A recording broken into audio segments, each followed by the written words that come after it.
जय Hind everyone, welcome to चेतन भात learning. बहुत से बच्चों के हमें अभी भी मैसेज आ रहे हैं कि इस कोर्स में एनरोल कैसे करना है और नोट्स कैसे देखने हैं। तो मैं आपको एक बार फिर बता रहा हूँ, जल्दी से 1 मिनट लेके। ये देखिए, यहाँ पे आप हमारी वेबसाइट पे जाएंगे chetanbharat.com पे, आप हरियाणा गवर्नमेंट एग्जाम्स पे क्लिक करेंगे। ये बेसिक सा फॉर्म आपको फिल करना है। Once you fill up this form तो आपको एक OTP स्क्रीन आएगी, आप उस पर अपना OTP नंबर डालेंगे। वो OTP आपको कहाँ मिलेगा? The phone number and the email address that you have filled in here, उस पर आपको OTP आएगा। आप उस पर जब साइन अप करेंगे तो स्क्रीन के ऊपर आपका यूज़र नेम आएगा, उसको आप नोट कर लीजिए। Once you have your user name with you, उसके बाद क्या करना है? बस साइन इन करना है। तो साइन इन करने के बाद मैं आपको दिखा रहा हूँ, जैसे ये मैंने साइन इन किया हुआ है UPSC मॉड्यूल में, जैसे आप यहाँ पे देख सकते हैं ना, ये हमारे पास में UPSC है, पंजाब गवर्नमेंट जॉब्स है, हरियाणा है, एंड देन सो ऑन। तो ऐसे जब आप साइन इन कर लेंगे तो आपको इस तरह से जो भी हमने लेक्चर्स डाले होंगे हरियाणा सर्विसेज के, वो आपको इधर प्लेलिस्ट में मिलने लग जाएंगे। जैसे कि से अगर हमने अब हरियाणा GK के 2 लेक्चर्स हो गए हैं आपके, जो विवेक सर ले रहे हैं, तो वो दोनों लेक्चर आपको यहाँ दिखेंगे। सिमिलरली भरत सर ने एंशिएंट एंड मिडिवल के 2 लेक्चर्स लिए हैं, वो भी आपको यहाँ दिखेंगे। अब एक और चीज़ जो बच्चे बोल रहे हैं वो ये कि हमें इन लेक्चर्स के नोट्स कहाँ मिलेंगे, PDF कहाँ मिलेगी। तो again let me show you. Let's say ये कोई वीडियो है, इंडिया आफ्टर इंडिपेंडेंस, आपके मेंस के सिलेबस में होता है UPSC के। हमने यहाँ पे क्लिक किया, ये देखिए, ये यहाँ पे आ रहा है डाउनलोड PDF। जब भी हम किसी वीडियो के साथ में PDF देंगे तो वो YouTube चैनल पे नहीं मिलेगी। वहाँ पे हमें बहुत डिफ़िकल्ट होता है, वो कोई पिन कमेंट में डालते हैं, कभी डिस्क्रिप्शन में डालते हैं, बच्चों को वो फिर नहीं मिल रहा होता, तो फिर हमें बहुत ज़्यादा कॉल्स लेनी पड़ती हैं। So we have decided to give the notes here on our app पे भी फ्री है ये कोर्स। ऐसा नहीं है कि हम आपको कुछ चार्ज कर रहे हैं, बस ये ज़्यादा कन्वीनियंट है, एक जगह आपको प्लेलिस्ट में मिल जाता है सब कुछ। तो यहाँ पे डाउनलोड PDF पे आप क्लिक करेंगे and look, I've got my, of course, like depending on my net speed, ये मेरे पास में आ गया सवाल, ठीक, कि popular movements play the role of revitalising the roots of democracy, blah blah blah blah blah. इस तरह से जो भी भरत सर ने यहाँ पे नोट्स दिए होंगे वो इधर आ गए। सो आई होप आपको क्लियर हो गया कि नोट्स कैसे मिलेंगे। एक और सवाल, हिंदी भाषी जो मेरे भाई बहन हैं वो बोल रहे हैं कि हिंदी के नोट्स नहीं अभी अपलोड हुए, you will have to give us 4-5 days. Hindi के नोट्स के लिए आपको हमारे साथ 4-5 दिन का और सहयोग देना पड़ेगा। हम आपको ऐसे ही कुछ भी ट्रांसलेट करके नहीं पकड़ा सकते ना, तो प्रूफ रीडिंग चल रही है। नेक्स्ट वीक के मिड से आपको हिंदी के नोट्स भी आने शुरू हो जाएंगे। But every student that I have spoken to, जिस भी बच्चे के साथ मैंने बात किया जो हिंदी मीडियम के हैं, वो बोल रहे हैं कि उनको लैंग्वेज लेक्चर में कोई प्रॉब्लम नहीं आ रही है। So language is going to continue to be the bilingual lecture. आपको हिंदी और इंग्लिश में मिक्स पढ़ाएंगे हम। नोट्स आपको सेपरेट मिलेंगे। फिर कुछ बच्चे बोल रहे थे कि यहाँ पर स्क्रीन के ऊपर आधा हिंदी खोल दीजिए, आधा इंग्लिश खोल दीजिए, जो भी वही चीज़ है उसको यहाँ लिख दीजिए। वो हम नहीं करेंगे, और अब आपने इस चीज़ की रिक्वेस्ट भी नहीं करनी। क्यों? हमें एस्थेटिकली अच्छा नहीं लगता।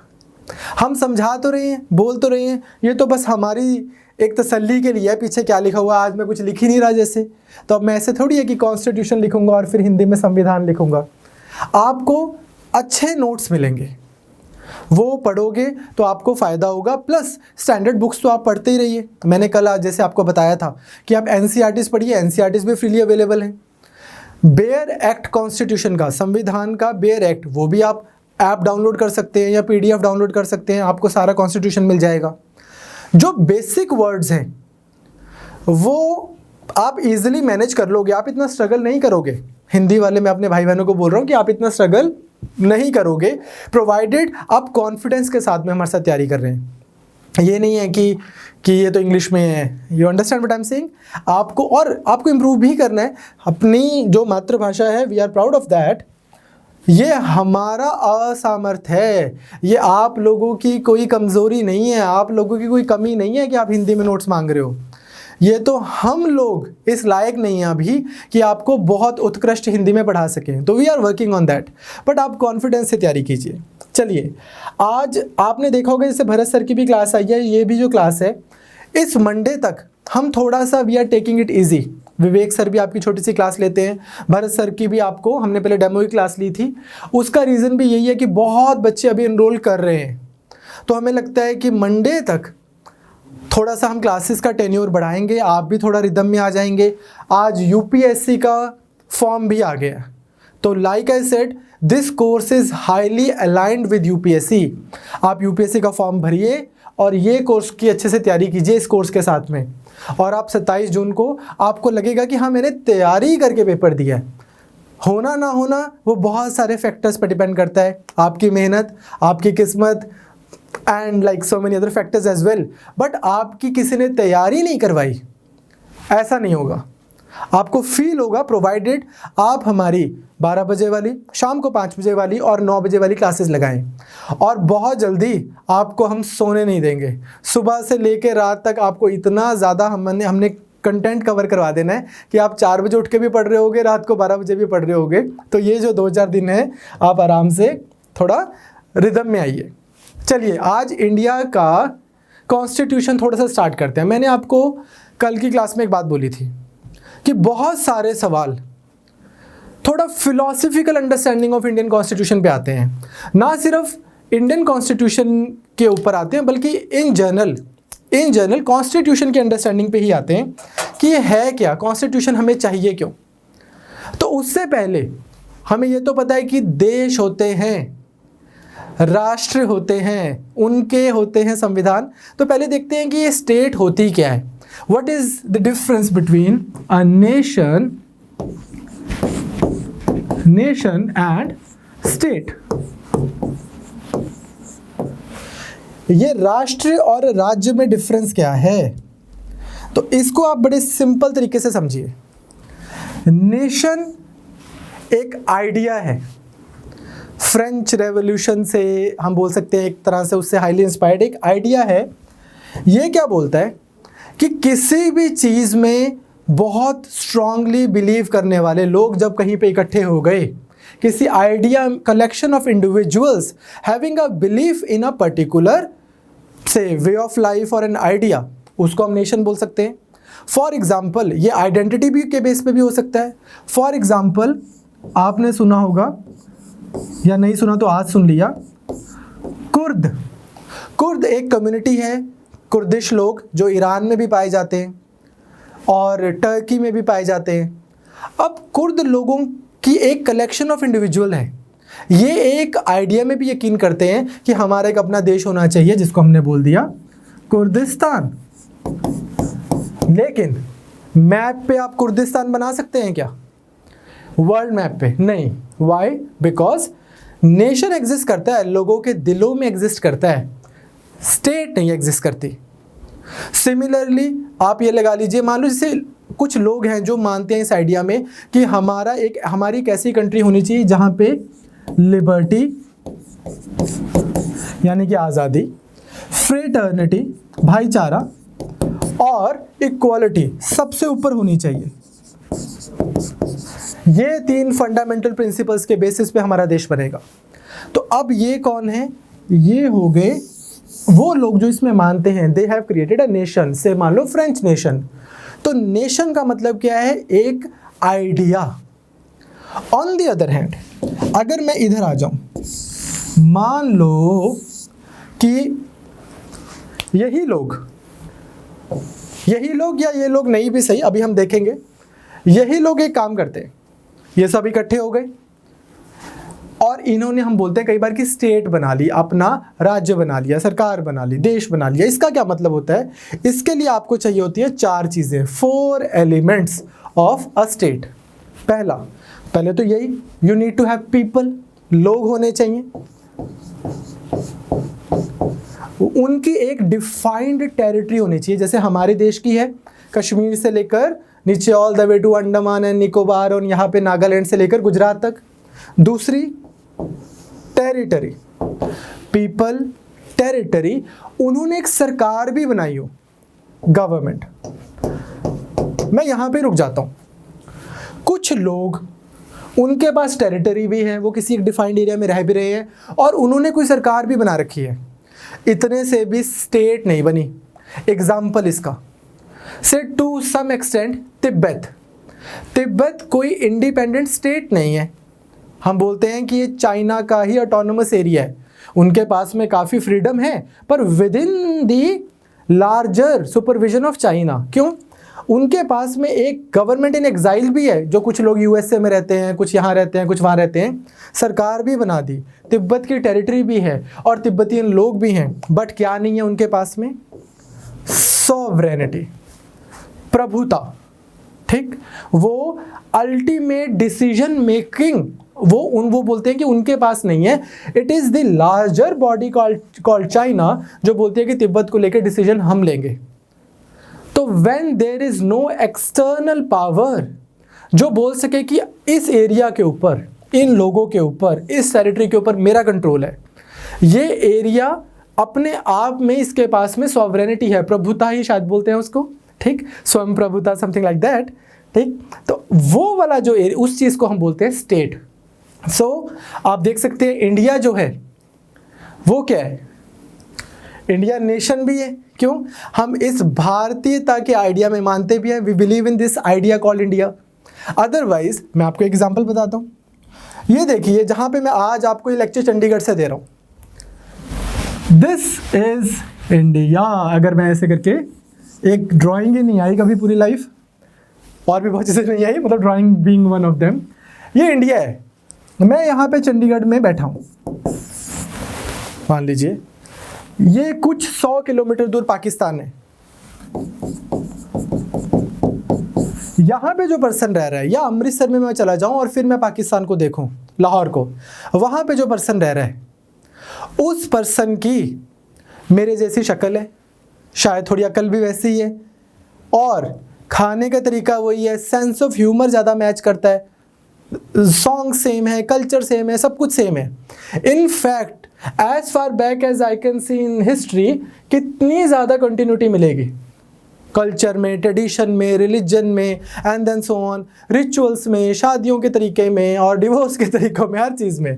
ऑन द अदर हैंड से मान लो कोई और पर्सन है नागालैंड में, कोई और पर्सन है तमिलनाडु में, कोई और पर्सन है कहीं और। हो सकता है क्या? बहुत चांसेस हैं कि अगर एक कमरे में किसी एक पंजाब के या इंडिया के, हरियाणा के लड़के को, किसी एक पाकिस्तान के बंदे को, नागालैंड के और तमिलनाडु के बंदे को बिठा दो, so these people will have more things in common and more to talk to, you know, with each other compared to these two people or these two people or these two people, any permutation combination. And same is true about say a Tamilian guy or probably a Sri Lankan guy. But एक चीज़ की problem है, वो क्या है?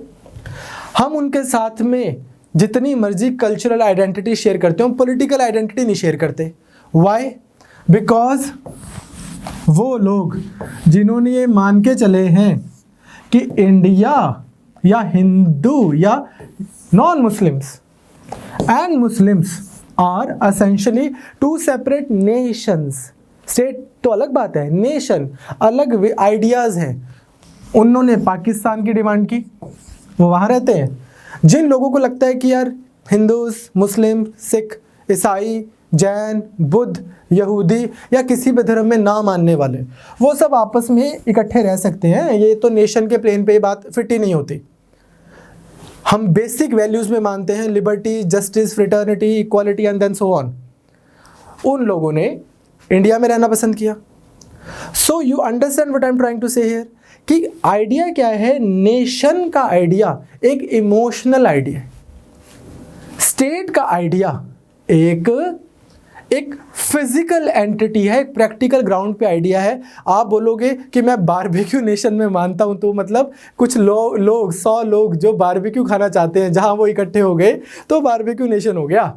You understand what I am saying here? On the other hand अगर आप बोलते हो कोई स्टेट ऑफ इजराइल है, स्टेट ऑफ पाकिस्तान है, स्टेट ऑफ ईरान है, इंडिया है, अगर आप बोलते हो तो आप बोल रहे हो कि भाई सुनो, जब मैं बोल रहा हूँ स्टेट ऑफ इंडिया तो मेरा मतलब क्या है कि कुछ लोग हैं, थोड़े से 140 करोड़, एक एरिया है ऐसे करके, है ना, काफ़ी बड़ा चौड़ा, एक सरकार है जो पार्लियामेंट में है, और वो final authority we the people है। यहाँ पे आप इस फिजिकल एंटिटी की बात कर रहे हैं, ठीक।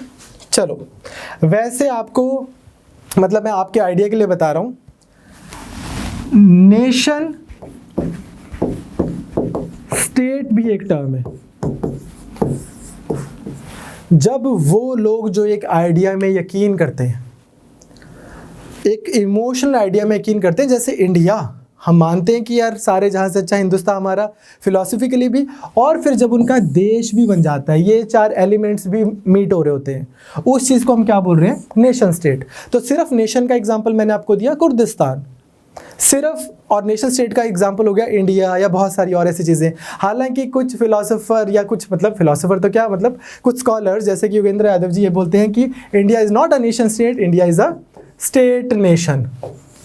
स्टेट नेशन, ठीक। इसका क्या मतलब है कि यहाँ पे सरकार, ये चार एलिमेंट्स पहले आ गए, लोग, टेरिटरी, गवर्नमेंट और सॉवरेनिटी, और उसने आइडिया दिया, ये इमोशनल आइडिया कि भाई यूनिटी इन डाइवर्सिटी है हमारे यहाँ पे, फ्रेटर्निटी है। संविधान ने बताया कि इक्वालिटी है, इक्वालिटी ने नहीं बताया, आइडिया ने नहीं बताया कि संविधान आना चाहिए और उसमें इक्वालिटी होनी चाहिए। ऐसा उनका मानना है, और हम एग्री भी कर सकते हैं, नहीं भी, बट आई होप आपको एक बेसिक से टर्मिनोलॉजी समझ आई। अब एक सवाल मेरे पास आता है कि चलो ठीक है जी, कौन से हमारा एक इंडिया एक नेशन स्टेट है, इसमें कॉन्स्टिट्यूशन भी है जो हम पढ़ने जा रहे हैं, बट ये कॉन्स्टिट्यूशन है क्यों? Why do we even need constitution? I am not talking about India needing a constitution. हम हिंदुस्तान की बात नहीं कर रहे कि इंडिया को कॉन्स्टिट्यूशन क्यों चाहिए, किसी भी देश को कॉन्स्टिट्यूशन क्यों चाहिए। तो इसको समझने के लिए हम थोड़ा सा और फिलॉसफी को पढ़ते हैं, उससे भी आपके बहुत सारे सवाल प्रीलिम्स में ठीक होंगे। पहली चीज़ सवाल है कि हमें कॉन्स्टिट्यूशन क्यों चाहिए। सुनो, इसके ना दो इसकी जस्टिफिकेशन हो सकती है। एक है इसकी फिलॉसफिकल जस्टिफिकेशन, और दूसरी है बहुत प्रैक्टिकल जस्टिफिकेशन। तो पहले प्रैक्टिकल जस्टिफिकेशन देते हैं। अब आपको ये तो पता है कि एक देश होता है, उसमें एक सरकार होती है। ये क्लासेस जो पॉलिटी की शुरू की हैं, ये आपसे कुछ प्रीवियस बैकग्राउंड आपकी कुछ एक्सपेक्ट नहीं करती है। इनफैक्ट वो बच्चे जिन्होंने लॉ किए, वो बच्चे जिन्होंने पहले पॉलिटी पढ़ी है, उनको पहली 3-4 क्लासेस बहुत ईजी लगेंगी। But the best students that I have ever taught too are doctors. बहुत बच्चे हमारे पास चंडीगढ़ में पढ़ते हैं जो यहीं 32 के डॉक्टर्स हैं, या एम्स से डॉक्टर हैं, या पीजीआई में डॉक्टर हैं, और फिर लगा कि यूपीएससी की तैयारी करते हैं, 16 के हॉस्पिटल में डॉक्टर्स हैं। वो जब आते हैं तो उनको पॉलिटी का कुछ नहीं पता होता, और 15-20 दिन बाद जब टेस्ट लिया जाता है, सबसे कम गलतियां करते हैं, सबसे अच्छे उनके मार्क्स होते हैं। बिकॉज इट डजेंट मैटर कि जिस दिन आपने पहली क्लास लगाई आपको कितना आता था, बट मैटर्स इज कि 25 क्लासेस के बाद, आज की क्लास मिला के 24 और क्लासेस के बाद आपके कितने सवाल ठीक हो रहे हैं। क्लियर? तो हमें हर एक के लिए कुछ ना कुछ सीखने के लिए रहेगा, आपको ध्यान से देखना है। अब आती है बात कि हमें कॉन्स्टिट्यूशन क्यों चाहिए। हम like I said in the last class, हम डॉक्टर के पास तो नहीं जाते। ये मैं नहीं बोल रहा हूँ, ये ऐसे एक एंशिएंट ग्रीस में एक थिंकर हुए हैं प्लेटो, वो बोलते हैं कि यार आप डॉक्टर के पास तो नहीं जाते कि सर आप एक काम कीजिए, ये लीजिए मेडिसिन की बुक, इसको देख के मेरा इलाज कर दीजिए। फिर हम सरकार को क्यों बोलते हैं, एक राजा को क्यों बोलते हैं कि ये लो एक किताब, संविधान, एक बहुत बड़ी सी लीगल बुक, इसके हिसाब से मेरा देश चलाइए। तो इसके कुछ जस्टिफिकेशंस हैं। पहली चीज़ ये है कि कॉन्स्टिट्यूशन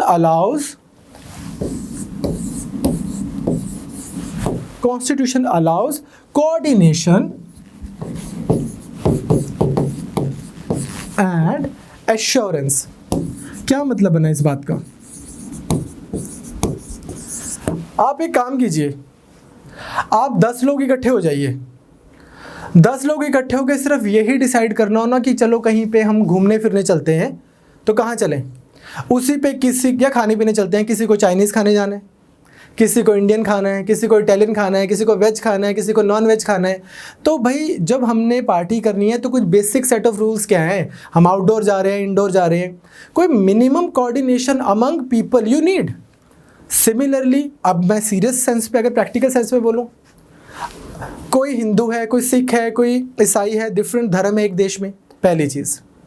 दूसरी चीज़ किसी को से मान लो किसी तरह के कपड़े पहनने हैं, किसी को किसी तरह के कपड़े पहनने हैं, किसी कम्युनिटी में वुमेन को ज़्यादा राइट मिले हुए हैं, किसी कम्युनिटी में कम राइट मिले हुए हैं, और इसी तरह से देखो किसी कम्युनिटी में अनटचेबिलिटी थी, किसी में नहीं थी, किसी कम्युनिटी में, मतलब डिफरेंट कम्युनिटीज़ के बहुत डाइवर्स लाइफस्टाइल्स हैं, बहुत डाइवर्स पॉलिटिकल एक तरीका है रहने का अलग अलग कम्युनिटीज़ में।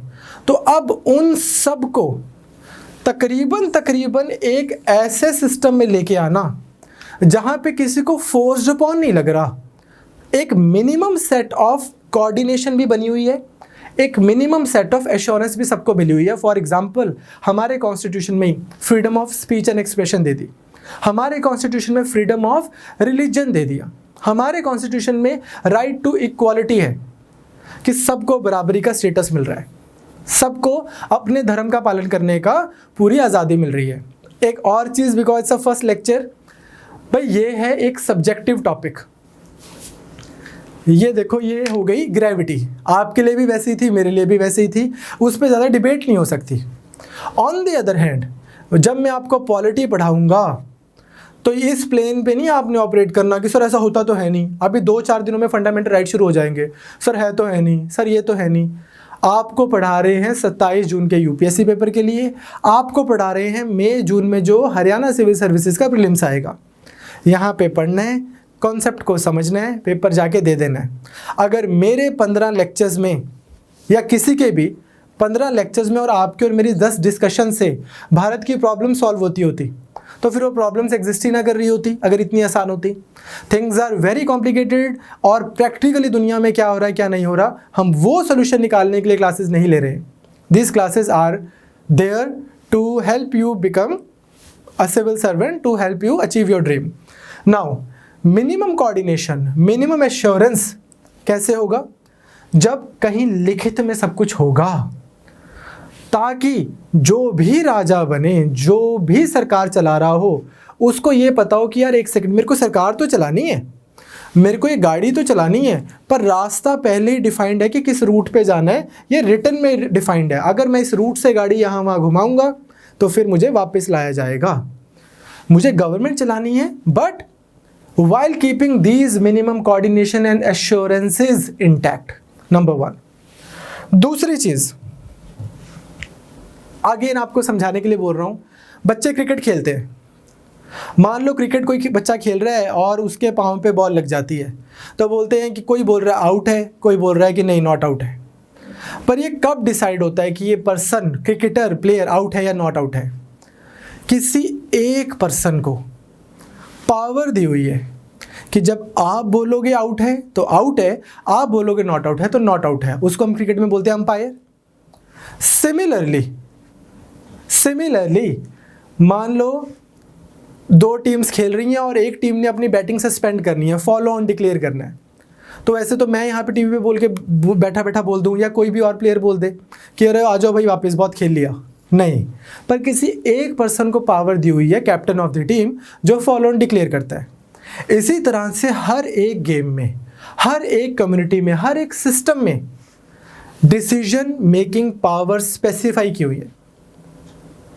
लेजिस्लेट कौन करेगा भारत में या किसी भी देश में, लॉज कौन बनाएगा, इसकी स्पेसिफिकेशन तो होनी चाहिए। ऐसे तो मैं लॉ बना दूं डेली, हमारे डीसी साहब डेली नया लॉ बना दें, एसडीएम साहब बना दें, पार्लियामेंट नया बना दे, तो प्रिसाइसली लिखा हो कि डीसी साहब कौन सा लॉ बना सकते हैं, किस लेवल का बना सकते हैं, एसडीएम साहब किस टाइप का ऑर्डर पास कर सकते हैं, और पार्लियामेंट किस टाइप का ऑर्डर पास कर सकता है। तो सबसे पहले लॉ मेकिंग बॉडी कौन सी होगी, स्पेसिफाइड होना चाहिए, ताकि जब कभी उनको कोई बोले कि आप कैसे लॉ बना रहे हो, तो वो बोल सके देखो बेटा कॉन्स्टिट्यूशन में लिखा है।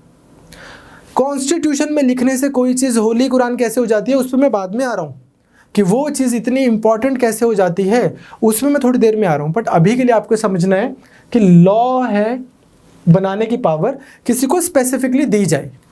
सिमिलरली उस लॉ को एग्जीक्यूट करने की पावर भी किसी के पास होनी चाहिए। पार्लियामेंट ने लॉ बना दिया कि सब लोगों को हेल्थ के लिए हर महीने उनके अकाउंट में 500 रुपये जाने चाहिए, जिससे सब लोग अपनी हेल्थ के ऊपर मेडिकल चेकअप करवा सकें। अब इस लॉ को एग्जीक्यूट करवाना है हेल्थ मिनिस्टर ने, और उसके बाद हमारे जो आईएएस ऑफिसर्स हैं, एंड देन सो ऑन। तो एग्जीक्यूट कौन करेगा, स्पेसिफाई होना चाहिए। सिमिलरली ये जो लॉ बना है ये न्यायपूर्ण तरीके से, लीगल तरीके से बना है कि नहीं बना, एग्जीक्यूट ठीक तरीके से हो रहा है नहीं हो रहा, इस चीज़ को एडजुडिकेट करने के लिए आपको कोई जुडिशरी भी चाहिए।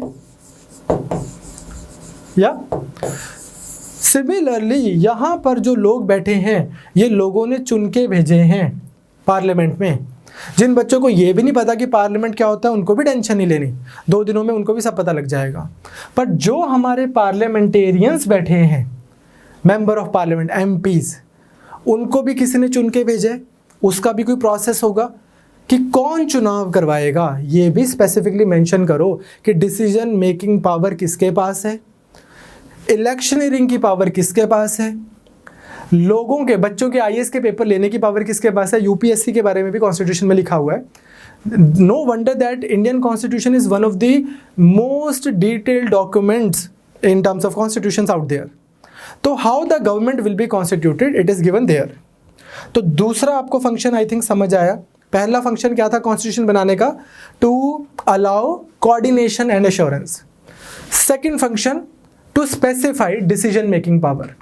थर्ड फंक्शन, अब इसको समझने के लिए आपको एक बेसिक सा आइडिया समझना है।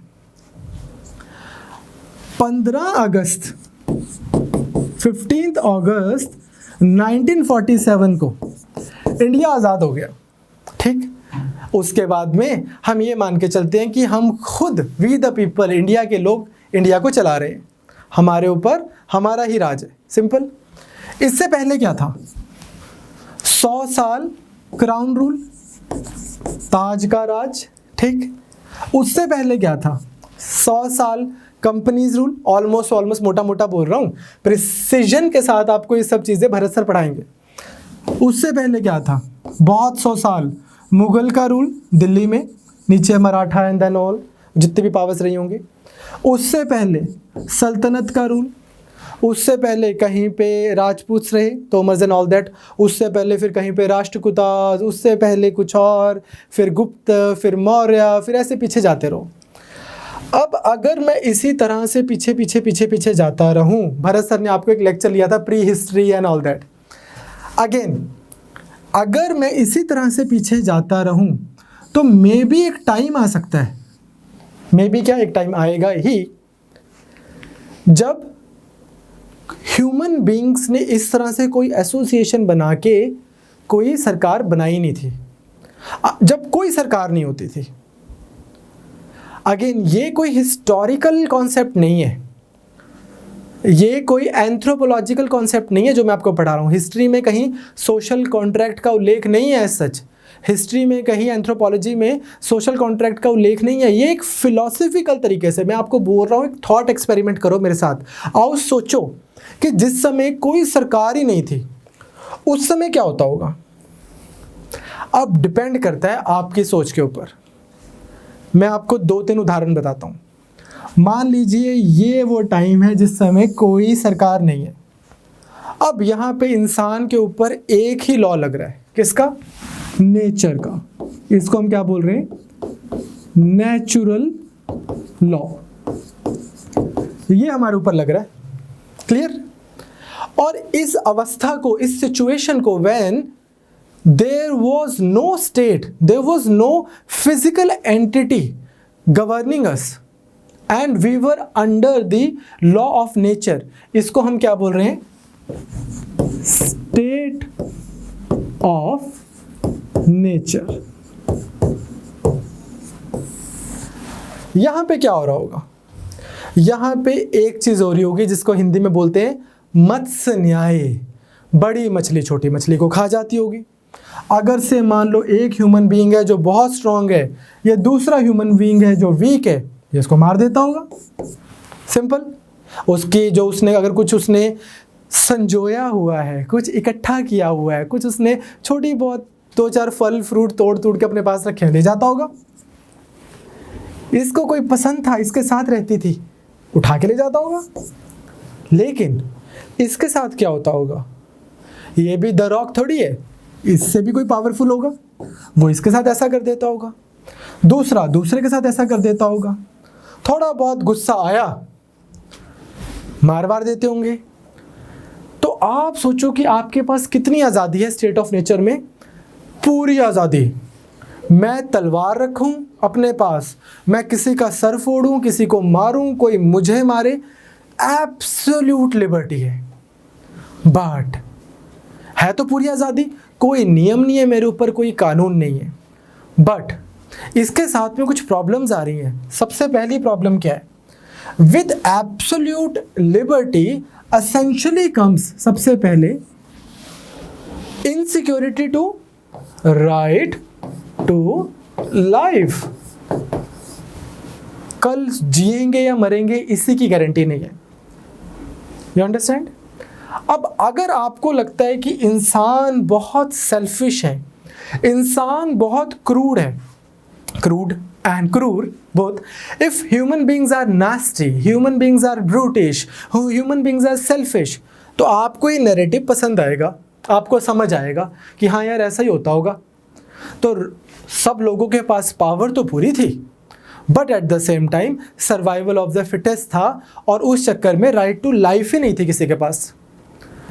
अगर आपको लगता है कि नहीं नहीं यार ऐसा नहीं है, इंसान ऐसा थोड़ी है कि बाकियों की चीज़ों को बस हड़पने पे ही लगा हुआ है, ह्यूमन बींग्स के बीच में सिर्फ कॉन्फ्लिक्ट ही थोड़ी चलता है, कॉपरेशन चलता है। देखो, अगर मैं दोनों चीज़ें हैं इंसान में, मैं आपको एक एग्जांपल बताता हूँ। एथिक्स में एक चीज़ हम करेंगे या करते हैं, कहते हैं कि बच्चों से किसी से भी पूछा जाता है, एथिक्स का पेपर आपका होता है, पूछा जाता है कि अगर आपके पास बाइनरी सिचुएशन है, आप दो डिसीजंस ले सकते हैं, पहले डिसीजन से 100 लोग मरेंगे, दूसरे डिसीजन से एक बंदा मरेगा, आपको कॉल लेनी है, तो आप क्या कॉल लोगे?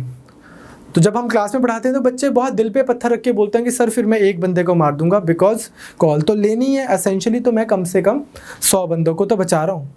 लेकिन इसी में एक दूसरी चीज़ मैं ऐड करता हूँ कि वो एक बंदा आपकी बंदी है, ओके, या आप खुद हो, कोई भी हो। अब all of a sudden decision लेना बहुत मुश्किल हो गया।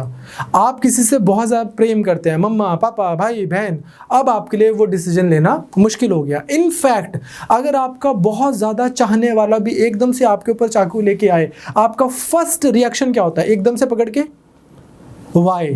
Because we are evolved like this, instinctively evolve in a way that हमें सबसे इंपॉर्टेंट है खुद की लाइफ, खुद राइट लाइफ को बचाना सबसे पहले। तो हम ये भी नहीं देखते कि चाकू लेके कौन आ रहा है। आप ये थोड़ी बोलते हो कि चलो पापा ही है, कोई बात नहीं मार दो, तब एकदम से आपको पता भी नहीं लगेगा। You know what I am saying? So point is कि इंसान में ये सब चीज़ें भी हैं। तो ह्यूमन नेचर के बारे में ऐसा कुछ लोग मानते हैं। असेंशियली HCS में तो पॉलिटिकल थ्योरी के सवाल हुए हैं, इसलिए यहाँ से शुरू किया है। थॉमस हॉब्स एक थिंकर हुए, वो ऐसा मानते हैं। दूसरे ऐसे बोलते हैं कि ऐसा नहीं है। जब कोई आपके सामने डूब रहा होता है, ये उन्होंने उदाहरण नहीं दिया, मैं दे रहा हूँ, जब कोई उनके सामने डूब रहा होता है आपके सामने, आपको तैरना आता है, कई बार नहीं भी आता, तो आपको किसी सरकार ने नहीं बोला होता कि जाओ और उसको बचाओ, पर आप अपनी जान जोखिम में डाल के उसको बचाते हो। कोई आपके सामने भूखा होता है, आपको सरकार ने नहीं बोला होता कि अपना खाना शेयर करो, पर आप शेयर करते हो क्योंकि आपके अंदर एक अच्छा एलिमेंट भी ह्यूमन बीइंग्स में एग्जिस्ट करता है। तो दूसरा पर्सन क्या बोलता है? वो बोलता है कि जब हम स्टेट ऑफ नेचर के अंडर थे, जब हमारे ऊपर कोई नियम कानून नहीं थे, उस समय भी इंसान आराम से प्यार से रह रहे थे। कोई ये माइट इज राइट, इसको बोलते हैं माइट इज राइट का मतलब जिसकी लाठी उसकी भैंस, जो स्ट्रांग है उसी का चलेगा। तो माइट इज राइट नहीं था, इतनी प्रॉब्लम नहीं आती थी। हाँ, कभी कभार कॉन्फ्लिक्ट हो जाता था, और वो कॉन्फ्लिक्ट कैसा होता था? से मान लो किसी ने किसी की प्रॉपर्टी के ऊपर थोड़ा सा अपना कंट्रोल बना लिया। कंट्रोल बना लिया तो अब ये नहीं समझ आ रहा कि प्रॉपर्टी से रिलेटेड लॉ कौन बनाएगा, इसको एग्जीक्यूट कौन करेगा, इसको एडजुडिकेट या जुडिशरी कौन सी होगी, इन चीज़ों के बारे में पता नहीं लगता था। तो स्टेट ऑफ नेचर में ये प्रॉब्लम थी। भाई आप क्या बोल रहे हो, इतनी मार पिटाई नहीं हो रही थी? हाँ, प्रॉब्लम थी। फिर एक तीसरा पर्सन आता है, ऐसा बोलने वाले हैं जॉन लॉक। फिर एक तीसरा पर्सन आता है, वो एक अलग बात बोलता है। वो बोलता है कि इंसान, वो जो तीसरे पर्सन है जॉन रूसो, वो उनको फ्रेंच रेवोल्यूशन का फादर भी बोलते हैं हम, कि उनके विचारों से फ्रांस में क्रांति आई। Man is born free but everywhere he is in chains, man can be forced to be free, ऐसे ऐसे उन्होंने बातें लिखी हैं। वो क्या बोलते हैं? वो बोलते हैं कि हर एक इंसान के अंदर है दो चीजें, एक है उसकी एक्चुअल विल और एक है उसकी real will.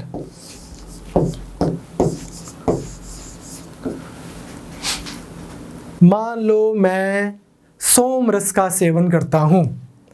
Imagine that I like to have a drink or two in the evening. मैंने 2-4 पैग पिए और मुझे लगता है कि यार ये तो मेरा रोज़ का है, और मैं गाड़ी चलानी शुरू कर देता हूँ। और मुझे लगता है इसमें क्या बात है यार, मेरा कंट्रोल ला आज गाड़ी तेरा भाई चलाएगा। मैंने गाड़ी चलानी शुरू कर दी और मैं घर भी चला गया मान लो अच्छे से। नेक्स्ट मॉर्निंग मैं उठा, मैंने थोड़ी लस्सी वस्सी पी, थोड़ा सा उतारा अपना जो भी, एंड मैं अपने लॉन में बैठा हूँ बाहर। अब मैं देखता हूँ कि रोड के ऊपर 2-4 बच्चे ना भाग रहे हैं, छोटे छोटे खेल रहे हैं। अब ऑल ऑफ अ सडन मुझे रियलाइज़ होता है कि यार शराब पी के गाड़ी चलानी चाहिए क्या? तो मुझे लगता है ना। अदरवाइज मैं न्यूज़पेपर में पढ़ता हूँ कि किसी ने ज़्यादा पी ली थी, उन्होंने एक्सीडेंट कर दिया, किसी की डेथ भी हो गई या एक्सीडेंट हो गया। अब मुझसे कोई पूछता है कि शराब पी के गाड़ी चलानी चाहिए, मैं बोलता हूँ ना, कल मैं ही चला रहा था, आज मैं ही बोल रहा हूँ नहीं। तो ये क्या बोलते हैं? ये बोलते हैं कि इंसान की दो विल हैं, दो उसकी इच्छाएं हैं। एक उसकी जो उसको सामने एकदम मोमेंटरी उसकी एपेटाइट वाली इच्छा है, दूसरी जो वो पब्लिक स्पिरिटेड विल है उसकी, आराम से ठंडे दिमाग से बैठ के जब बंदा सोचता है। तो होता क्या है स्टेट, अब 3 चीज़ें आपको समझ आ गई। अब होता क्या है, ये वाला बंदा बोलता है रूसो, ये बोलता है कि स्टेट ऑफ नेचर में इंसान नोबल सैवेज था, मतलब था अच्छा, पर उसको कुछ सभ्यता का नहीं पता था, रह रहा था ब्लिस में। State of nature was a state of bliss, मज़े में रह रहा था, पर उसको कम्युनिटी में कैसे रहना है, एक दूसरे के साथ में सिविलाइज्ड तरीके से, सभ्य तरीके से कैसे रहना है, उसको नहीं पता था। तो इसने क्या बोला, ये बोलता कि होना क्या चाहिए, एक बंदे की रियल विल प्लस दूसरे बंदे की रियल विल प्लस तीसरे बंदे की रियल विल। इस तरह से हम सब लोग जो ठंडे दिमाग से सोच के एक नियम कानून बनाते हैं, इस तरह से नियम कानून बनने चाहिए, और वो नियम कानून सरकार होनी चाहिए, सॉवरेन होनी चाहिए। सॉवरेनिटी लाइज इन, इस सब की रियल विल को अगर मिला दो तो उसने एक टर्म दी जनरल विल, कि ये जो जनरल विल है इसके हिसाब से स्टेट ऑफ नेचर से बाहर आके आपको इसके हिसाब से चलना चाहिए। अब एक बार दोबारा सुनो, एक छोटी सी चीज़ कंक्लूड करने के लिए। तो हमने ये तो मान ही लिया कि स्टेट ऑफ नेचर में काफ़ी प्रॉब्लम्स थी। हॉब्स जो सबसे पहला था उसके हिसाब से तो भाई तेरी लाइफ ही नहीं बचेगी। लॉक जो दूसरा था उसने क्या बोला, भाई ऐसा नहीं है, स्टेट ऑफ नेचर में भी मेरे पास 3 फ्रीडम्स थी। जब मैं सिर्फ और सिर्फ भगवान के कानून के अंडर था, देश नाम की कोई चीज़ भी इन्वेंट नहीं की थी इंसान ने, थोड़ा सा आदि मानव टाइप था, तब भी उसके पास 3 राइट्स थे। पहला entitlement to live, right to life था सबके पास।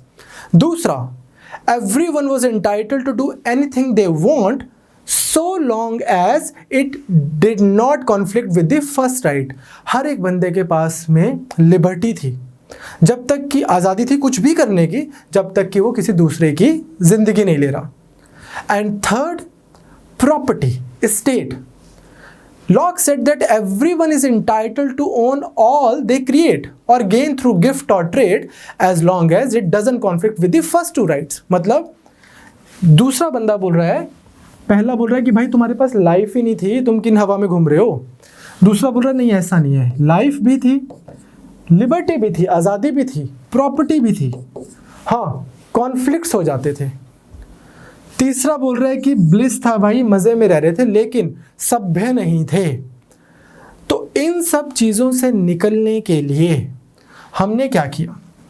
ये तीनों एक चीज़ बोलते हैं मोटी मोटी, ये बोलते हैं कि हमने किया एक कॉन्ट्रैक्ट, जिसको हम बोल रहे हैं सोशल कॉन्ट्रैक्ट। ये समझना बहुत ज़रूरी है, इससे आप संविधान क्यों लिखे जाते हैं इसको समझ पाओगे। बड़े बड़े आर्टिकल्स जो हिंदू में आते हैं, इंडियन एक्सप्रेस में आते हैं, you would be able to understand those articles if you understand this concept. Now ये बोलते हैं कि हम सब ने किया एक सोशल कॉन्ट्रैक्ट। इसमें क्या हुआ? एवरीवन, सोशल कॉन्ट्रैक्ट क्या है? It's a contract of all with all. सभी लोगों ने क्या किया? अपनी जो एब्सोल्यूट लिबर्टी थी, पूरी आज़ादी थी मेरे पास, क्योंकि कोई देश नाम की, सरकार नाम की चीज़ ही नहीं थी। मेरे पास पूरी आज़ादी थी, मैं जो मर्ज़ी करूं। आज मैंने उस आज़ादी को कट कर दिया। पहले मैं अपना हाथ यूं घुमा पा रहा था जहां मर्जी जाए, आज मैंने डिसाइड किया कि मैं अपना वहीं तक हाथ घुमाऊंगा जब तक दूसरे बंदे का फेस नहीं आ जाता, बशर्ते वो भी ऐसा करेगा, वो भी अपनी ये वाली आज़ादी जो है हाथ घुमाने की उतनी ही रखेगा, और बाकी आज़ादी एक फिलोसफिकल वे में बोल रहा हूँ, बाकी आज़ादी वो सरेंडर कर देगा। आप भी सरेंडर कर दो, मैं उतना ही अपने पास में हथियार रखूँगा या उतना ही बड़ा चाकू रखूँगा जिससे सब्ज़ी काटी जा सके, बशर्ते पड़ोसी और उसका पड़ोसी ने भी घर में तलवार नहीं रखी हुई। You understand? तो ये बोलते हैं कि इंसान ने फिर किया एक सोशल कॉन्ट्रैक्ट, सबने अपनी पावर्स सरेंडर कर दी। ये पावर सरेंडर करके एक बॉडी बनाई गई जिसको आप बोल सकते हो मॉडर्न डे में सॉवरेन, जिसको आप बोल सकते हो सॉवरेन, प्रभु, भगवान, अल्टीमेट पावर। ये बॉडी क्यों बनाई? अब पहले बंदे के हिसाब से मैं जब रह रहा था इस सिस्टम में, मेरे पास में पूरी फ्रीडम थी, पर मेरे पास राइट टू लाइफ नहीं था। तो मैंने ये बॉडी बना दी और मैंने बोल दिया कि जी देखिए, मैं अपने पास आज के बाद बंदूक नहीं रखूँगा, मैं अपने पास तलवार नहीं रखूँगा, मैं किसी की लाइफ नहीं लूँगा, प्रोवाइडेड मेरी लाइफ की रक्षा अब ये बॉडी करेगी। अगर इंडिया की बात करें तो भारत की सरकार, मैं अपने पास बंदूक नहीं रखूँगा, प्रोवाइडेड कि जब मुझे ज़रूरत पड़ेगी तो पुलिस आएगी मेरे को बचाने के लिए। क्लियर? इस बॉडी पे मैंने अपनी पावर सरेंडर कर दी और सारी बंदूकें आज ये बॉडी रख सकती है, पर एक आम बंदा नहीं रख सकता। You understand? दूसरे बंदे के हिसाब से हम सब इकट्ठे हुए थे, हमें बहुत दिक्कत आती थी लॉ बनाने में, हम किस तरह से एक दूसरे के साथ में किस कायदे कानून के साथ रहे। Second problem was that we were facing serious problem about who will execute this law, and thirdly we were struggling about whether a law is being properly and legally being implemented or not। तो उसके लिए हमने एक body बना दी। And likewise आप idea समझ गए। तो हम सब ने एक बहुत अपनी पावर्स को सरेंडर करके एक बहुत बड़ी बॉडी बना दी, वेरी स्ट्रॉन्ग बॉडी, जिसको हम आज की डेट में बोल देते हैं सरकार बोल दो, गवर्नमेंट बोल दो, सॉवरेन बोल दो। अब ये मैंने इतनी लंबी चौड़ी कहानी आपको क्यों बताई? क्योंकि मैं आपको बता रहा था संविधान का तीसरा एम क्या था। सबसे पहला एम मैंने आपको बताया था इंश्योरिंग कोऑर्डिनेशन एंड एश्योरेंस, दूसरा specification of decision making power, तीसरी चीज़ अब आम लोगों ने अपनी सारी की सारी पावर्स सरेंडर करके इस सरकार में दे दी। ये सरकार जो है अब ये तो ऑल पावरफुल है, ओमनीपोटेंट, ओमनिसिएंट, ओमनी प्रेजेंट, एक ऐसी बॉडी जो सर्व विद्यमान है, जो सब कुछ कर सकती है। सरकार क्या नहीं कर सकती, इतनी पावर है उसके पास, इतनी आर्मी है, इतनी पुलिस है, इतना पैसा है। इमेजिन ये सरकार ही मेरी लाइफ लेने आ जाए, ये सरकार ही बिना बात के लोगों को मारने लग जाए, तो ये तो हमने अपने ही पैरों पे कुल्हाड़ी मार ली वही सरकार बना के। तो इस चीज़ का तो कोई हल होना चाहिए। So we have first created a monster and now we are looking for a way to tame that monster. तो अब क्या किया? बोला रुक जाओ,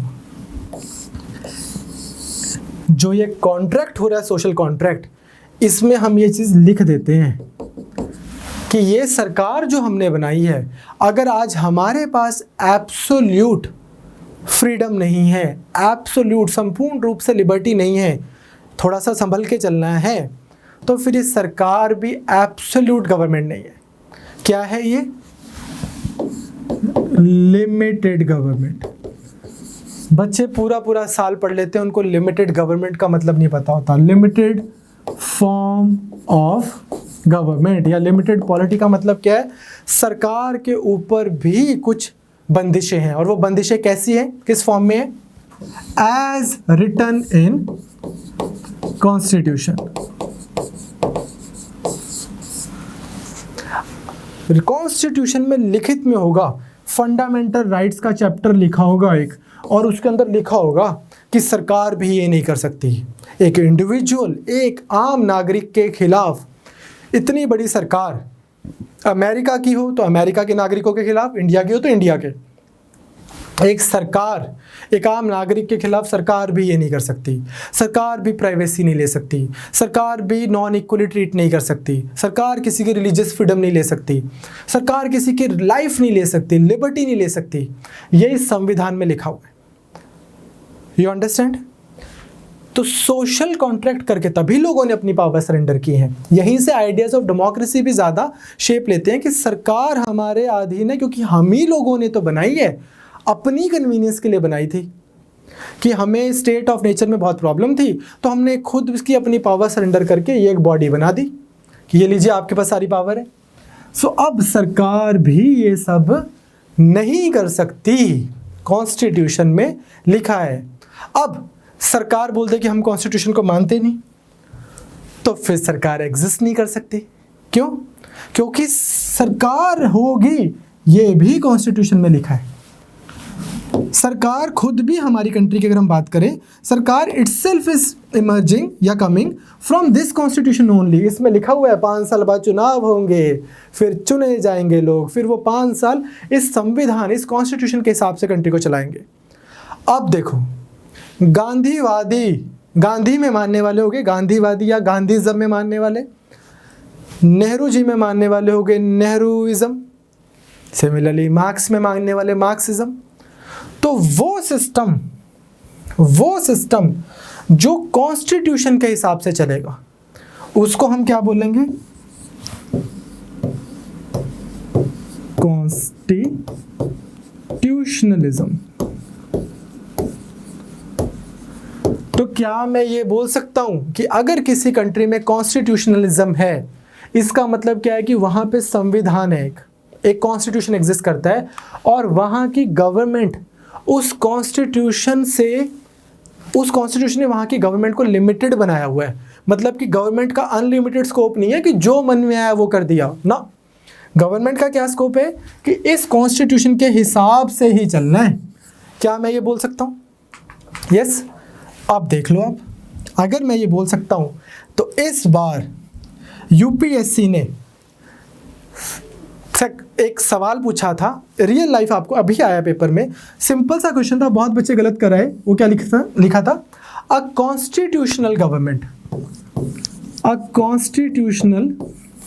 नेक्स्ट क्लास से मैं ट्राई करूंगा कि मैं आपको यहाँ पे सवाल ही खोल के दे दूं।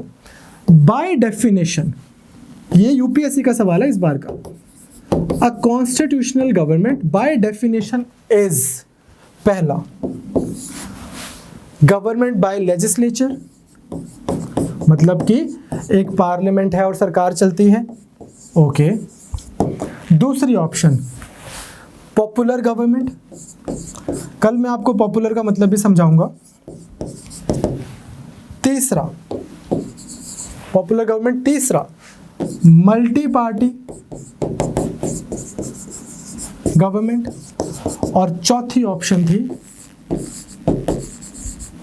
Limited government. अब अगर आपको मेरा प्रवचन समझ आया तो आप बताइए इसका सिंपल आंसर क्या होना चाहिए? कॉन्स्टिट्यूशनल गवर्नमेंट है, इसका मतलब लिमिटेड गवर्नमेंट है। इसका मतलब ऐसा नहीं है कि सरकार के पास अनलिमिटेड पावर है, कुछ दिशा निर्देश हैं, कुछ बेयर मिनिमम नेगोशिएशंस हैं between an individual and between the state. सरकार और उसके नागरिक के बीच में कुछ नेगोशिएशन हुई है कि ये मेरा एरिया भाई, ये रिलीजन मेरा एरिया, बराबरी का अधिकार मेरा एरिया, मेरे को क्या करियर परस्यू करना है मेरा एरिया, मेरी फ्रीडम मेरा एरिया, मेरी लाइफ मेरी लिबर्टी मेरा एरिया। हाँ, पब्लिक जो है वो आपका एरिया, क्या पॉलिसीज बनानी है सरकार का एरिया, नेगोशिएशन हुई है। सिमिलरली हम देखेंगे कि अगर, चलो फेडरलिज्म को बाद में डिस्कस करेंगे, स्टेट्स और सेंटर के बीच में भी इसी तरह की नेगोशिएशंस हुई हैं। बट आप समझ पाए हो, सिंपल सा सवाल है। ये मैं क्यों बोल रहा हूँ, 2000 आई थिंक 15-16 में भी एक ऐसा ही सवाल आया था, अ कॉन्स्टिट्यूशनल गवर्नमेंट या सिस्टम या समथिंग लाइक दैट। हम चेक कर लेंगे, कल मैं क्वेश्चन खोल दूंगा। दूसरा, पुट, दो ऑप्शंस थी, put restrictions on people, put restrictions on the state.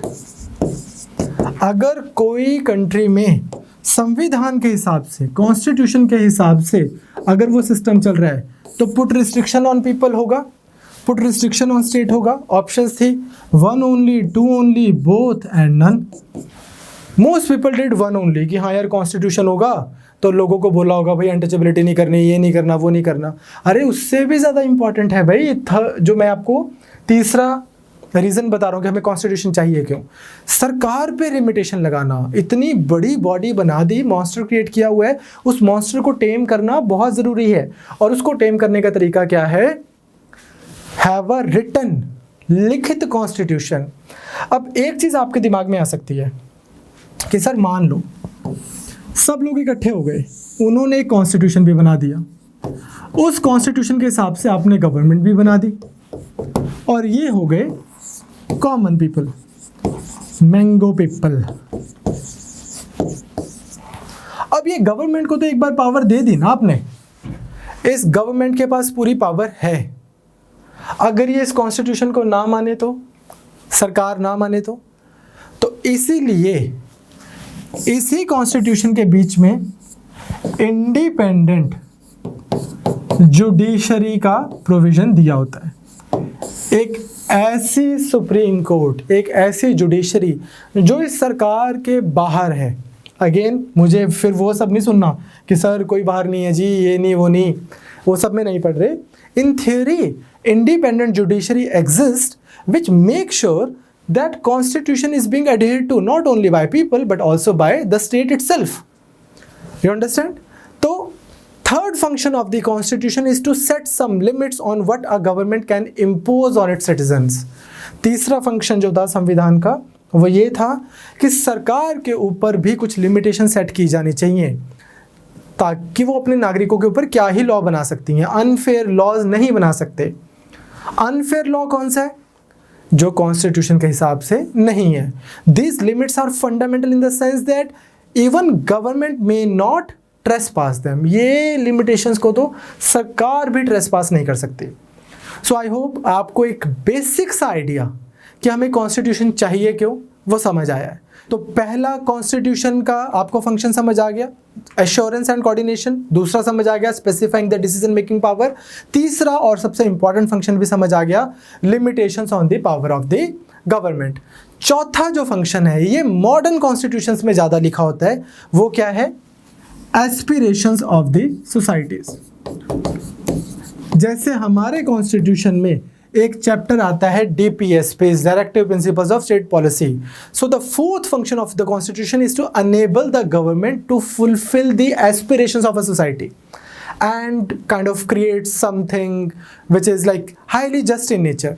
मतलब क्या है कि मैनेजमेंट की कंपनीज में रिप्रेजेंटेशन होनी चाहिए, पंचायत अच्छे से बनी होनी चाहिए, बच्चों को, छोटे बच्चों को पढ़ाई मिलनी चाहिए, एक दिन हमारे देश में ये होना चाहिए, वो होना चाहिए, इस तरह की चीज़ें होनी चाहिए। इसलिए भी कॉन्स्टिट्यूशन में एक ये फंक्शन भी है कि लिख देते हैं आज ही कि आने वाली जनरेशन्स को पता रहेगा कि सोसाइटी को किस दिशा में लेके जाना है। So these are the aspirations, आप क्या चाहते हो, कहाँ जाना चाहते हो, तो वो भी कॉन्स्टिट्यूशन में ब्यूटीफुली लिखा होता है। These are the four main reasons why we need the constitution. But अब सवाल आता है कि ये तो ठीक है, these are the reasons why we need the constitutions in general, regardless of the country. ये इंडिया के लिए भी ट्रू है, साउथ अफ्रीका के लिए भी और यूनाइटेड स्टेट्स ऑफ अमेरिका के लिए भी. इंडियन कॉन्स्टिट्यूशन की बात करते हैं 5 मिनट. इंडियन कॉन्स्टिट्यूशन में जो लिखा हुआ है वही क्यों लिखा हुआ है? ये कोई आमद नहीं आ गई ऊपर से, ऐसा नहीं है कि कुछ बस लिखना था. इसको समझने के लिए कि हमने जो कुछ भी लिखा है वो क्यों लिखा है, हमें जाना होगा अगस्त 1947. देश आज़ाद हो गया है 200 साल के ब्रिटिश रूल के बाद में, और आज हम अपना कॉन्स्टिट्यूशन लिख रहे हैं. अब इंडियन कॉन्स्टिट्यूशन को अगर मैं बोलूं तो it's a product of 3 things. सबसे पहला एक्सपीरियंस, दूसरा इंस्पिरेशन, एंड तीसरा aspirations, what you Aspire for. क्या मतलब बना?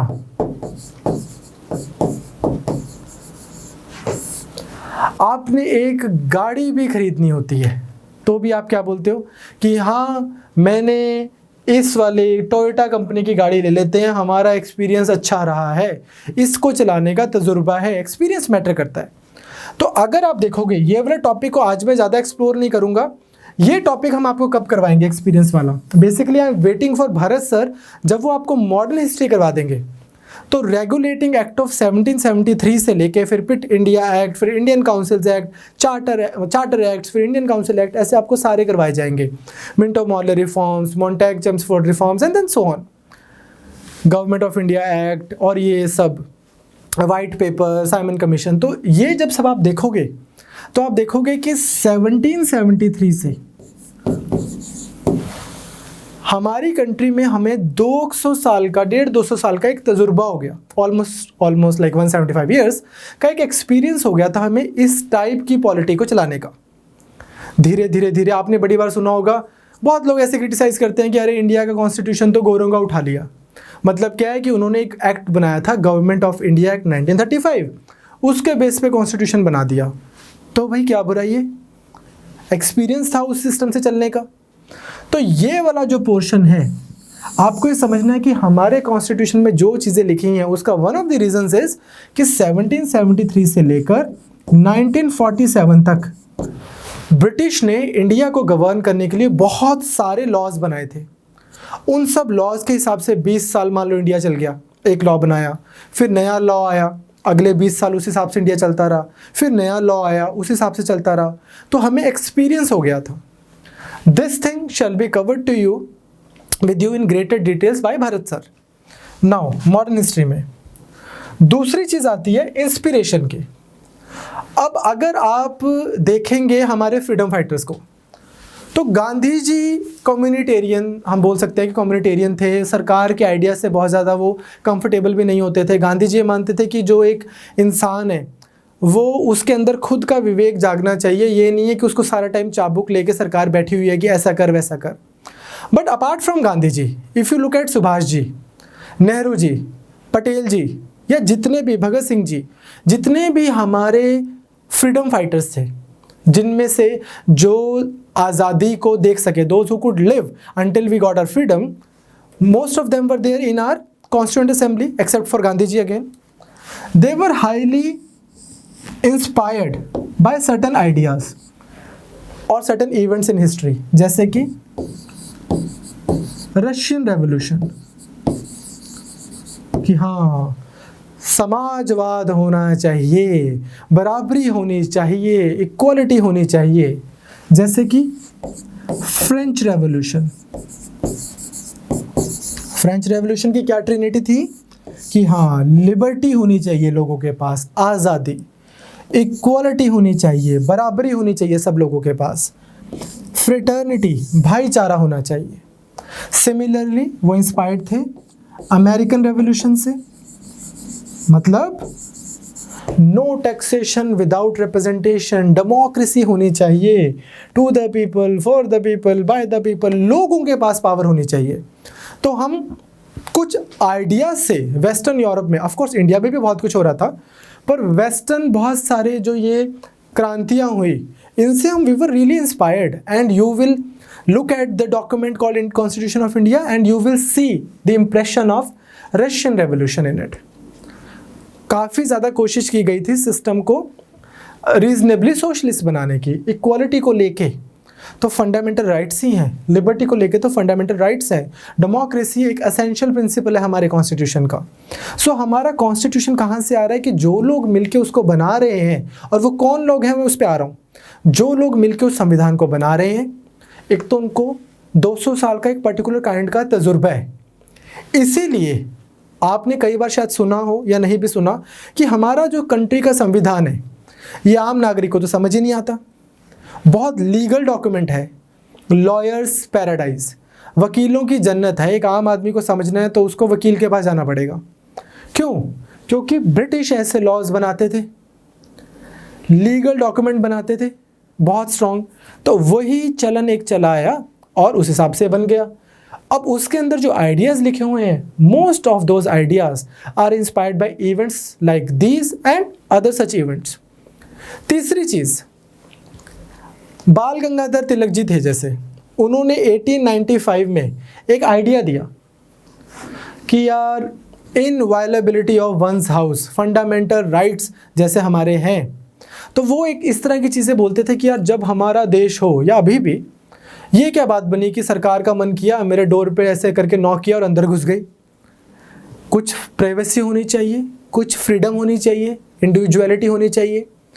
सिमिलरली आपको भरत सर करवाएंगे रॉलेट एक्ट के अगेंस्ट हिंदुस्तान ने, एक अगेन हिस्ट्री में करवाएंगे, जिन बच्चों ने नहीं की कोई टेंशन वाली बात नहीं है, उसके अगेंस्ट इंडिया में काफ़ी स्ट्रॉन्ग मूवमेंट्स चली। आइडिया क्या है, हमारे फ्रीडम फाइटर्स या हमारे constitution framers, they would sit and they would imagine कि यार one fine day this is how मेरी कंट्री इस तरह से चला करेगी, ऐसा देश बनाएंगे, उस देश में ये चीज़ अच्छी होगी, वो चीज़ अच्छी होगी, एक आम आदमी की इस तरह से वैल्यू की जाएगी, जो नागरिक हैं, जो रह रहे होंगे एक देश में, उनको कैसा ट्रीट किया जाएगा, सिटीजन की तरह, ना कि सब्जेक्ट की तरह। सब्जेक्ट थोड़ा जोर लगा के बोलना है, सब्जेक्ट का मतलब कि राजा और उसकी प्रजा और उसको माननी है भाई उसकी। सिटीजन के पास कुछ राइट्स हैं, वो अपनी बात कह सकता है सरकार को, या तो इस तरह से इन सब तीन आइडियाज़ का मिश्रण करके, कि जी हाँ एक्सपीरियंस हो गया है और कुछ आइडियाज़ भी हमें इंस्पायर कर रहे हैं और हमें ये भी पता है कि हमें किस दिशा में जाना है। आओ आज एक कॉन्स्टिट्यूशन बनाते हैं। नाउ एक लास्ट चीज़ जो मैं आपको छोटी सी समझाना चाहता हूँ वो ये है, अगेन भरत सर आपको करवाएंगे कि किस तरह से ब्रिटिश के साथ में हमारी नेगोशिएशन स्टार्ट हो गई थी कि भाई अब तुम जाओ, हम अपने आप अपना कॉन्स्टिट्यूशन बनाएंगे और ख़ुद से चला लेंगे। 1934 में M.N. रॉय नाम के एक जो थे हमारे मार्क्सिस्ट भी थे, बहुत कुछ थे, वो M.N. रॉय जी ने ये बोला कि हिंदुस्तानियों के लिए कॉन्स्टिट्यूंट असेंबली बननी चाहिए। फिर गांधी जी ने भी ये बोला, कांग्रेस वर्किंग कमेटी का ब्रिटिश के टाइम पे वन ऑफ दी डिमांड्स ये बनी। फिर उनकी वर्ल्ड वॉर शुरू होगी ब्रिटिश की, तो हमारी उनके साथ में नेगोशिएशन चलती रही। इवेंचुअली कैबिनेट मिशन के हिसाब से हमारी कंट्री में उन्होंने बोला कि भाई ठीक है, तुम एक काम करो, ये से मान लो ब्रिटिश बोल रहे हैं कि ठीक है तुम एक काम करो, ये दिस इज़ योर इंडिया, मान लीजिए अखंड सा भारत बना दे कि यहाँ से सब जगहों से लोग बुला लो और यहाँ पे बिठा लो और बना लो कॉन्स्टिट्यूशन। अब ये इस पार्ट पे भी क्वेश्चन आता है आपको कि कॉन्स्टिट्यूंट असेंबली का मेंबर कौन था, ड्राफ्टिंग कमेटी का चेयरमैन कौन था, ह्यूमन राइट्स बोल रहा हूँ, फंडामेंटल राइट्स वाली कमेटी का चेयरमैन कौन था। इस पे मैं आपका लेक्चर लूँगा, एक बार भरत सर आपको मॉडर्न हिस्ट्री करवा दें, ज़्यादा सेंस बनाएगा। आप ये मान के चलिए कि हमारे पूरे इंडिया से लोग आके यहाँ पे लोगों ने चुन के भेजे, काफ़ी कम लोगों को वोटिंग का राइट्स था उस समय, और वो आके बैठ गए यहाँ पर कॉन्स्टिट्यूशन बनाने। देश आज़ाद हो गया 15 अगस्त 1947 को। अब ये पूरे इंडिया में इलेक्शन हुए और ये आके यहाँ पे बैठ गए हैं। 15 अगस्त 1947 को देश आज़ाद हो गया उसके बाद 2 साल, आई थिंक 18 महीने, 11 महीने 18 दिन, समथिंग लाइक दैट, 18 डेज आपको नोट्स में दे देंगे। 26 नवंबर 1949 को हमने इस कॉन्स्टिट्यूशन को तैयार कर लिया और अब हमारे पास एक ये फाइनल डॉक्यूमेंट आ गया। इसको हमने 26 जनवरी 1950 को अडॉप्ट कर लिया। अब आज हमारे पास कॉन्स्टिट्यूशन आ गया। कॉन्स्टिट्यूशन बोलता है कि सुनो भाई, चुनाव हुआ करेंगे, पूरी देश की जनता आएगी, उस समय के हिसाब से हर 21 साल से ऊपर की आयु का व्यक्ति, every person above the age of 21 would come and would cast their vote. ठीक है जी, अ पर्सन आएगा, अपनी वोट करेगा और इस हिसाब से सरकार चुनी जाएगी। अब हमारे उस समय के जो चीफ इलेक्शन कमीशन रहे होंगे सुकुमार सेन जी, उनको भी थोड़ा समय तो चाहिए कि पूरा का पूरा इलेक्शन कंडक्ट करवा सकते हैं। तो उन्होंने अक्टूबर, आई थिंक 24 अक्टूबर के आसपास, अक्टूबर 1951 को इलेक्शंस करवाने शुरू कर दिए, जो कि all the way to I think Feb 1952 को ये इलेक्शंस कंप्लीट हो गए। एंड आई थिंक कि अप्रैल 1952 को रिजल्ट आ गया और नेहरू जी बन गए हमारे अगेन पहले प्रधानमंत्री। सिंपल, बिल्कुल ठीक है। बट अब मेरे दिमाग में एक सवाल आता है कि एक सेकंड, हम आज़ाद हो गए थे 15 अगस्त 1947 को और चुनाव हुए, और उसके बाद जो मेरी पहली सरकार थी वो आई अप्रैल 9, मान लीजिए 1952, अप्रैल कुड भी ऊपर नीचे, नोट्स में आपको फैक्चुअली करेक्ट इन्फॉर्मेशन देंगे, ठीक है। 47 से 52 तक देश कैसे चल रहा था? तो अब आपको ये बात समझनी है कि यही लोग जो कॉन्स्टिट्यूशन बना रहे थे, यही लोग देश बना रहे, यही लोग देश चला रहे थे। डिफरेंस क्या था? ये 2 साल 11 महीने 18 दिन ऐसे ही नहीं लगे। डिफरेंस क्या था कि से मान लो वही बंदे, वही हमारे ऑनरेबल कॉन्स्टिट्यूएंट असेंबली के विजनरी फोर फादर्स, जिस दिन तो वो मिलते थे एज पार्लियामेंट, पार्लियामेंट के तरीके से वो मिल रहे हैं, उस दिन क्या होगा? उस दिन एक सरकार भी बैठी होगी, एक ऑपोजिशन से के बंदे भी बैठे होंगे, कोई मिनिस्टर भी होगा, लॉ भी पास हो रहे हैं, बिल पैसे भी दिए जा रहे हैं, और इस दिन क्या हो रहा है? आपके ordinary day to day laws pass हो रहे हैं। उनको बताया जाता था कि यार उस दिन हम मिलेंगे और एज पार्लियामेंट। जिस दिन वही लोग मिलते थे, बैठते थे एज कॉन्स्टिट्यूएंट असेंबली, कि आओ भाई, जिस देश को अभी टेम्परेरीली चला रहे हैं इसके लिए संविधान भी तो बनाना है, असेंबली। उस दिन लॉ बनता था, हमारे देश का संविधान बनता था, which was eventually formed on 26 November and adopted on 26 January. Bharat sir आपको इसका भी रीज़न बताएंगे कि हमने 26 जनवरी को ही क्यों अडॉप्ट किया, रिपब्लिक डे तभी क्यों है। सो आई होप आपको समझ आया कि इस तरह से इन सब लोगों ने मिलके कॉन्स्टिट्यूशन को बना दिया। थोड़ी सी फिलॉसफी अगर आपको समझ आए कि इस कॉन्स्टिट्यूशन के हिसाब से 1952 से लेकर टिल डेट इस कॉन्स्टिट्यूशन के हिसाब से हमारी कंट्री चलती है। अब नेक्स्ट क्लास में मैं आपको 3-4 चीज़ें कराऊंगा। पहली चीज़, ये जो कॉन्स्टिट्यूशन बनाया है इसके फीचर्स क्या हैं, सेलिएंट फीचर्स, कैसा बनाया है। चलो हम एक काम करेंगे, कल हम कॉन्स्टिट्यूएंट असेंबली भी कर ही लेंगे कि असेंबली क्यों बनी थी, कैसे बनी थी और इसका क्या क्रिटिसिज्म है। तीसरी चीज़, थोड़े इंपॉर्टेंट फैक्ट्स करेंगे प्रीलिम्स के लिए। तीसरी चीज़ फिर हम अब कल करेंगे कॉन्स्टिट्यूशन स्टार्ट की, ये जो बना है इसका बेसिक सा स्ट्रक्चर क्या है कॉन्स्टिट्यूशन का, फीचर्स में ही हम इसका स्ट्रक्चर करेंगे। And last but not the least, कल हम प्रीएम्बल स्टार्ट कर देंगे। मुझे था कि हम प्रीएम्बल मंडे से स्टार्ट करें, तो विल सी कि हम इसको शायद कल ही स्टार्ट कर देंगे। तो I will see you in the next class. Till then you take care. Hindi भाषी भाई बहनों, you will get notes soon, probably by the mid of next week. Take care.